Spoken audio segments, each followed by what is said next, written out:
Vous êtes avec nous ce matin pour nous parler de ce nouveau film, votre nouveau film Animal, qui sort donc au cinéma. Ce sera ce mercredi 27 novembre.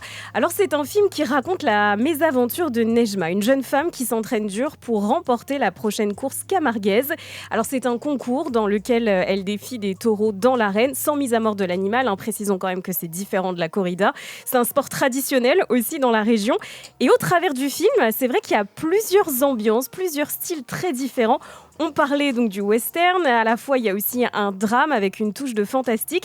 Emma, donc toi qui es à la réalisation, est-ce que tu peux nous raconter un peu le processus de création de ce film ? Le processus de création, il a déjà commencé quand j'ai fait 2 documentaires en Camargue, donc déjà très ancrés dans la région. Et j'avais suivi notamment la première femme à aller dans l'arène, ce qu'on appelle les raseteuses. Donc de Marie Ségrétier, qui a inspiré une partie en tout cas du personnage de Nejma, est née cette envie de raconter ce milieu qui est si particulier et qu'on voit peu. Et après, c'est vrai qu'il y a une hybridité dans le film que je voulais, parce que je crois que j'aime les films assez hybrides. Il y a un film que j'aime beaucoup qui s'appelle Near Dark de Catherine Bigelow, qui est un mélange entre un western, un film de vampire, un film d'action. Je crois que j'aime quand on me surprend par le genre. Et aussi, là, on a écouté des morceaux, mais je trouve qu'il y a de l'hybridité dans ces morceaux-là aussi, pour moi. Et donc, c'est dans le processus de création, c'est aussi comment on lit des choses qu'on a profondément envie de raconter avec quelque chose qui est typique dans la région. On parlait de western à la sauce camarguaise, c'est quelque chose qui existait avant. Et le fantastique, pour moi, le taureau est tellement mythologique qu'on peut le tirer vers le fantastique. Donc, c'est un peu comme ça, avec toutes ces envies, qu'est né le projet. Alors, on va éviter de spoiler les auditeurs, les auditrices, mais c'est vrai qu'on est pas mal désarçonnés, surtout si on regarde le film sans trop savoir à quoi s'attendre. Au début, on se dit, c'est un drame social sur la vie chez les adeptes de la tauromachie. Ça finit un peu en thriller avec en toile de fond les violences sexistes et sexuelles. Est-ce que toi, c'est cette originalité aussi, Oulaya, qui a fait que la première fois que tu as lu le scénario, tu t'es dit, waouh, mais je veux participer à ce film en fait? Ouais, carrément. J'aime bien quand on raconte quelque chose, et là, notamment, je trouve que c'est un film qui part du ventre et voilà, il a une vraie nécessité d'exister, et elle utilise le fantastique et le genre pour raconter une douleur, un trauma. Et pour moi, c'est très, ça marque, c'est marquant. Et quand j'ai lu le scénario, je me souviens j'étais très émue. Déjà, j'ai pleuré parce que je me suis dit waouh, c'est violent. Et en même temps, très excitée. Il n'y a pas beaucoup de rôles comme ça où on te propose déjà de te métamorphoser physiquement. Et en plus... C'est un truc qui t'a convaincu tout de suite, ça, le côté glissement vers le fantastique, la métamorphose. Tu t'es dit, je le vois parfaitement. C'est trop excitant. Okay. Je veux dire, d'un coup, tu vas être quelqu'un... autre chose, c'est un des rôles où... T'es le plus loin de toi-même. À part au cinéma, tu peux pas vivre ça. C'est impossible. Mais surtout que tu as assez peu de dialogue dans le film. Tu joues beaucoup avec le corps. Donc ça, c'est un vrai challenge aussi pour une actrice. Ouais, c'est un vrai challenge. Alors, on a beaucoup préparé ce film. On est parti plusieurs mois avant en Camargue. Du coup, moi, je connaissais pas du tout l'endroit. Et Emma m'a initiée. On a passé des mois. Et effectivement, on a beaucoup travaillé le corps. On a beaucoup observé les taureaux. C'était vraiment, comme son nom l'indique, un film sur l'animalité. Et il fallait qu'on parte du corps. Donc, on a beaucoup travaillé ça avec Emma.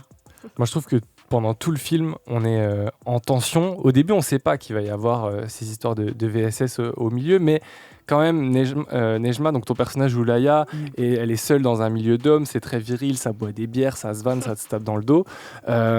Est-ce que finalement c'était aussi un peu une manière de dire que les violences sexistes et sexuelles et la maltraitance animale, quelque part, c'est deux choses qui participent un peu d'un même ressort? Est-ce que c'est ça le message du film ou pas vraiment?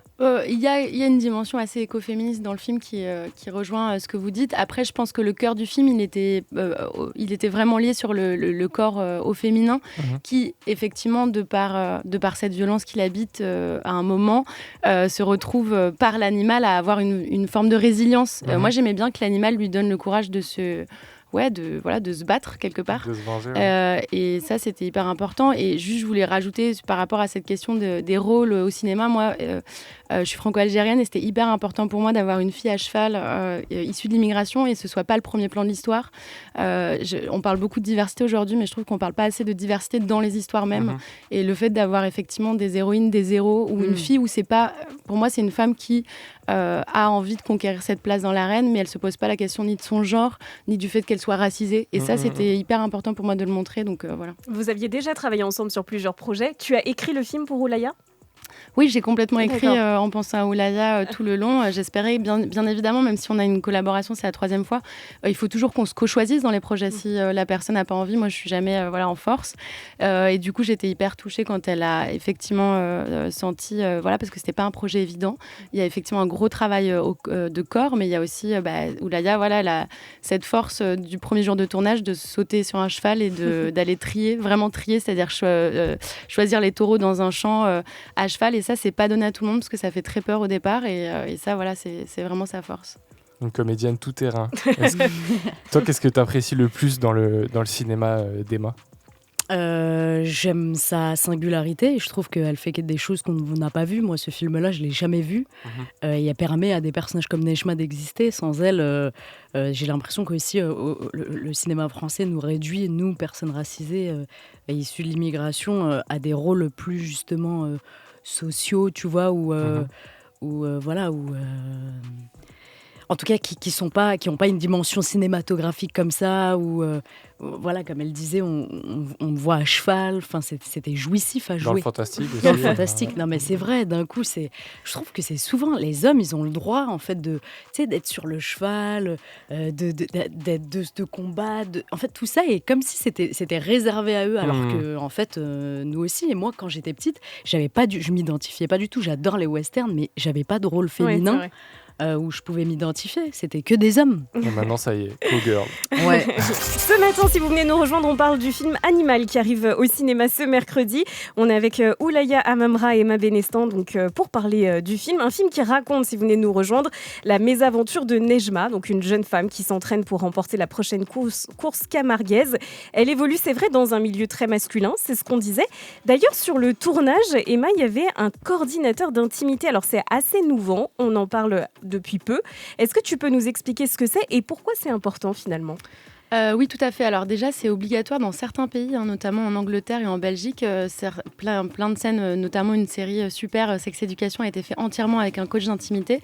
C'est-à-dire que pour toutes les scènes qui vont être des scènes corporelles, de nudité, d'intimité, ou même des fois des scènes de violence, on va avoir affaire à un référent qui va nous permettre en fait de chorégraphier ces scènes avec les acteurs et surtout de trouver la manière de les diriger, puisque je ne peux pas diriger de la même manière quelqu'un sur une scène intime que sur une scène émotionnelle où je peux lui faire dire de faire appel à ses émotions, à ses propres émotions. Donc là, il s'agit de trouver des moyens, en tout cas, de réaliser cette scène, tout en sachant que le coordinateur d'intimité est là aussi pour recueillir les paroles des comédiens et comédiennes sur le plateau qui ont eux-mêmes des limites, et donc vient dire les limites, et on essaie de trouver entre les limites des comédiens et l'endroit artistique du réalisateur une façon de collaborer tous ensemble. Et ce qui est plutôt très très bien, et j'invite tous les réalisateurs et réalisatrices à le faire, c'est que moi, ça m'a en tout cas plutôt... j'ai trouvé que c'était plutôt une façon co-responsable d'interroger ce qu'on avait envie de regarder, pourquoi, sur la violence qu'on mettait en scène et comment on la mettait en scène, et du coup de pas avoir l'impression du tout de reproduire sur un plateau des choses qui peuvent vite être déviantes, puisqu'en fait on est quand même avec des corps intimes, de la nudité, donc il faut vraiment faire attention. Pour toi, Oulaya, en tant qu'actrice, c'était un vrai plus de l'avoir sur le plateau aussi ? Ah oui, franchement, moi, je dirais qu'il faut l'avoir tout le temps, pour toutes les scènes de nudité, en tout cas, ou les scènes... d'intimité, parce que d'un coup ça rend aussi la scène assez technique, chorégraphiée comme un combat, comme des scènes de combat où d'un coup tu as un régleur cascade qui t'aide à donner les coups de poing, et là c'est pareil, et du coup on fixe aussi nos limites entre acteurs en se disant bon bah là non, là oui, là tu peux, comme ça il n'y a pas de surprise, et je trouve ça met une confiance, et on sait tous ce qu'on raconte. Très concrètement, qu'est-ce qu'on te donnait comme conseil sur le plateau ? Qu'est-ce qu'on te disait de faire que tu n'avais pas entendu avant ? Et très concrètement, je t'ai dit, on imposait des limites. Donc, elle discutait avec nous, la coordinatrice, pour dire bon, bah là, Oulaya, est-ce que ça te va ? Est-ce que s'il fait ça ? Et on essayait comme une chorégraphie, vraiment. Donc, ça, c'était très nouveau. Parce que d'habitude, les réalisateurs, ils laissent les choses tourner, ils aiment bien l'impro. Donc, souvent, ils ont envie de quelque chose d'assez spontané. Sauf que dans ces moments-là, c'est très gênant parce que, bon, tu sais pas vraiment ce que l'autre va faire. Puis c'est gênant. Et pour quelques minutes encore, on est avec Oulaya Amamra et Emma Benestan. Vous êtes venus nous parler donc du film Animal qui sort ce mercredi. Ce film, d'ailleurs, vous l'avez présenté lors du dernier festival de Cannes. J'imagine que c'est une fierté de porter son film là-bas. Quel retour vous avez eu ? Comment ça s'est passé ? Ça s'est très bien passé, c'était un super moment. On était aussi avec tous les comédiens. Et quand on a fait le tapis rouge, il y en a un qui a dit on devrait être en train de nourrir les taureaux. Et je trouvais que c'était vraiment à l'image de... Non, et après, Cannes, ce qui est super, c'est que c'est surtout une vie internationale. Donc du coup, moi, je suis déjà allée le présenter au Brésil. Il va sortir dans plusieurs pays, dans une quinzaine de pays. Donc on sait que ça nous fait accéder à un marché international qui est super intéressant pour le film. Comment on fait jouer les taureaux d'ailleurs ? Comment ça se passe les scènes avec les taureaux ça... C'est le petit secret. Non, il n'y a pas de dresseur taureau. Il y a des dresseurs de tigres. Moi, j'ai des amis qui ont bossé avec un tigre au cinéma, mais en taureau, non, on ne peut pas leur dire d'aller à droite ou à gauche. Donc, on s'adapte et surtout, on fait attention aux bêtes. Donc, on faisait très peu de prises. Il fallait vraiment s'encadrer avec le manadier, celui qui est en charge des taureaux, pour voir ce qui était possible de faire en fonction. Mais il y a des choses un peu qu'on a eues de manière un peu magique, notamment la deuxième course. À un moment, le taureau s'avance vraiment vers Oulaya et c'est vraiment ce qui s'est passé. Sauf que Oulaya est bien sûr protégé par une petite cage, mais voilà, là, c'est vraiment le taureau qui s'est avancé. Et donc, c'est un peu de magie aussi. C'était impressionnant pour toi, Oulaya, de jouer avec des taureaux qui sont quand même des animaux qu'on ne voit pas tous les jours, surtout si on n'habite pas en Camargue. Ah ouais. Mais la Camargue, en fait, c'est les animaux, ils sont plus nombreux que les humains là-bas. Les flamants roses, c'est vrai, il n'y a pas de flamants roses dans le film. Ouais, non, c'est vrai. Mais il y a flamants roses, tu as des taureaux, des chevaux, des moustiques, parce qu'on n'en parle pas, ça ne se voit pas dans le film. Les moustiques ne se voient pas, mais ils sont très présents. Ah ouais, on était leur proie. C'est pas la présence la plus appréciée d'ailleurs, j'ai l'impression. Ah non, c'était très très dur. On tournait avec des combinaisons anti-moustiques. C'était particulier. Mais oui, le taureau, c'est impressionnant. Moi, j'avais très peur. Je t'avoue que ma mère, elle est venue sur le tournage. Je pense qu'elle faisait des prières tous les jours parce que ça reste un animal sauvage, ouais. Et du coup, même si on est protégé, c'est impressionnant. Et moi, je m'étais fait une idée du taureau comme un animal méchant. Et en fait, quand on a tourné, et c'était mon partenaire de jeu, donc j'avais beaucoup de scènes avec lui. Et des fois, je peux te dire, j'étais presque émue de son regard qui était presque... le blanc des yeux, quoi, c'est assez impressionnant. Ouais. Et puis, il a une sensibilité, vraiment, il transmet beaucoup d'émotions. Moi, il est gentil. Oui, il m'a attaqué. On reparle de la Camargue. C'est presque un protagoniste ou une protagoniste du film. Et c'est vrai que Emma, dans ton cinéma, c'est pas la première fois que tu filmes cette région, le sud aussi notamment. Est-ce que c'est important pour toi d'avoir un cinéma qui est ancré dans le territoire ? Parce que ça revient souvent dans tes projets. Ouais, en tant que sudiste, je me sens toujours une sudiste exilée à Paris. C'est hyper important. Et puis je trouve que justement, moi, j'ai pas envie que les territoires soient souvent des cartes postales, c'est-à-dire qu'on peut tourner tout dans plein de régions, mais moi, la région, elle a quelque chose, elle dit quelque chose. Je pense que notre environnement, il raconte des choses hyper importantes. Dans Fragile, je voulais parler de la fragilité masculine et j'avais vraiment choisi les huîtres, qui sont vraiment quelque chose d'important aussi dans la région. Là, j'ai choisi le taureau pour parler de la puissance féminine. Je pense que j'aime aussi l'idée de quelque chose de naturel, en fait, qui vienne raconter quelque chose de plus profond. Et je pense que c'est très... Moi-même, ayant grandi dans cette région et je suis très attachée à la région, j'avais envie qu'on sente que le territoire est un personnage du film, vraiment. Et ça, c'est peut-être parce que ça m'a manqué aussi de voir ça dans certains films, même s'il y a d'autres films qui font de plus en plus ça. Tu trouves qu'il y a trop de films à Paris où on a toujours les mêmes décors Oui, ou en tout cas le décor n'est pas important. Alors que moi, par exemple, quand j'ai écrit ces deux films, je me suis dit je peux ne tourner nulle part sauf là, parce que ça veut dire quelque chose. Ça raconte quelque chose. Et c'est vrai que maintenant, on a tellement été dans une vie assez mondialisée où il y a plein de choses, où on peut accéder à plein de trucs, mais revenir et je pense qu'on est tous revenus aussi post-Covid aussi à regarder un peu autour de nous et se dire mais qu'est-ce qui est particulier à l'endroit où j'ai grandi, à l'endroit où je vis, et qu'est-ce qu'on montre pas assez.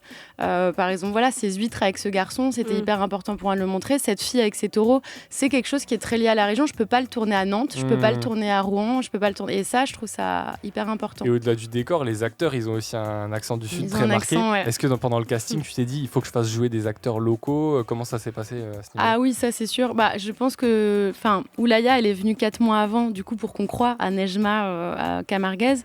Mais c'est vrai que je me voyais pas débarquer avec 15 comédiens de Paris en Camargue qui a un ADN tellement fort, une identité tellement unique. Moi, je voulais effectivement qu'on sente l'accent. Je voulais des gens qui connaissent les taureaux, qui parlent taureau, qui mangent taureau comme il se passe là-bas. Et c'est vrai que moi, j'adorais le cinéma de Pagnol quand j'étais plus jeune. Parce qu'il y avait cette dimension essentiellement locale, sudiste. Et je pense que c'était pour pas trahir la Camargue et puis surtout pour avoir quelque chose de plus authentique, d'ancré. avec des gens qui ont été des vrais alliés parce qu'ils comprenaient vraiment les bêtes. Ça y est, t'es camarguaise, Oulaya?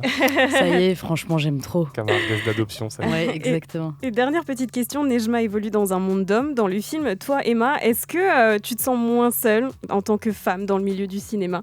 Il y a de plus en plus de réalisatrices, non? Ouais, et c'est marrant que tu me demandes ça parce qu'au début du film, je me suis dit, je raconte quelque chose sur la violence du corps. Et en fait, à la fin, j'ai compris que finalement, j'avais l'impression de parler un peu de moi dans une façon d'avoir évolué dans un monde du cinéma, avoir dénié quand même une forme de violence et de misogynie qu'il y a encore, même si on est en train de faire des progrès. Moi, j'ai de plus en plus de réalisatrices autour de moi et je me réjouis d'avoir aussi des fraternités, de la sororité. Et j'espère qu'il y en aura d'autres parce qu'il y a plein de choses à raconter, qu'on soit une femme ou un homme d'ailleurs. Mais c'est vrai que au début, je me sentais plutôt seule, mais de plus en plus, donc je me réjouis qu'il y ait de plus en plus de personnes. Merci à toutes les deux d'être passées nous voir. Le film s'appelle Animal, très beau film. Allez le voir au cinéma, ça sort ce mercredi 27 novembre.